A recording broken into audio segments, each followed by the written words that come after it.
ইরানে আবারও হামলা চালিয়েছে যুক্তরাষ্ট্র। এ নিয়ে চলতি সপ্তাহে ৩ দফা হামলা চালালো মার্কিন সেন্ট্রাল কমান্ড। মার্কিন সেনাবাহিনী জানিয়েছে ইরানের অন্তত ১৪০টি লক্ষ্যবস্তুতে হামলা চালিয়েছে তারা। জবাবে বাহরাইন, কাতার, কুয়েত ও জর্ডানে অবস্থিত মার্কিন ঘাঁটি লক্ষ্য করে পাল্টা হামলা চালিয়েছে ইরান।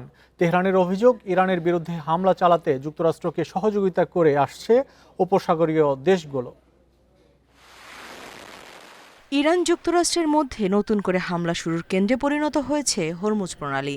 কৌশলগতভাবে গুরুত্বপূর্ণ এই রুটে একাধিক বাণিজ্যিক জাহাজে ইরানের হামলার পর থেকেই মধ্যপ্রাচ্য জুড়ে শুরু হয় নতুন উত্তেজনা।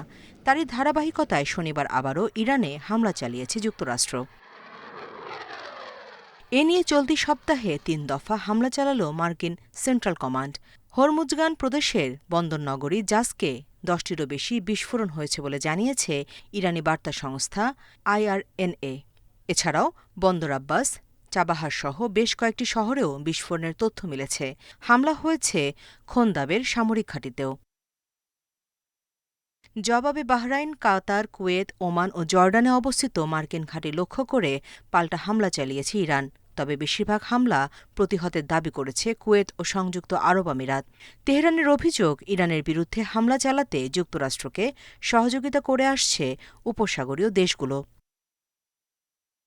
নতুন করে হামলা শুরুর কয়েক ঘণ্টা আগে হরমুজ প্রণালী সাময়িকভাবে বন্ধ ঘোষণা করে ইরানের বিপ্লবী বাহিনী।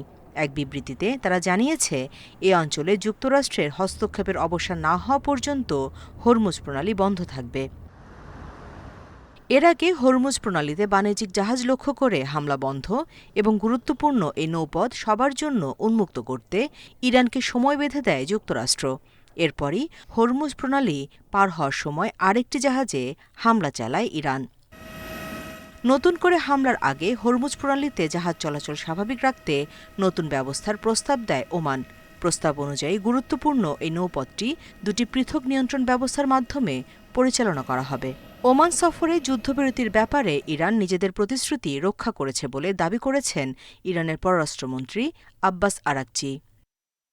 এর আগে আয়াতুল্লাহ আলী খামেনিকে হত্যার প্রতিশোধ নেয়ার অঙ্গীকার করেছেন ইরানের সর্বোচ্চ নেতা মোস্তফা খামেনি। বাবার জানাজা ও দাফনের পর প্রথম বার্তায় এমন সতর্কতা দেন তিনি। প্রতিশোধই ইরানি জাতির প্রধান লক্ষ্য বলেও সতর্ক করেন মোস্তফা। Nusrat Serin, independent news.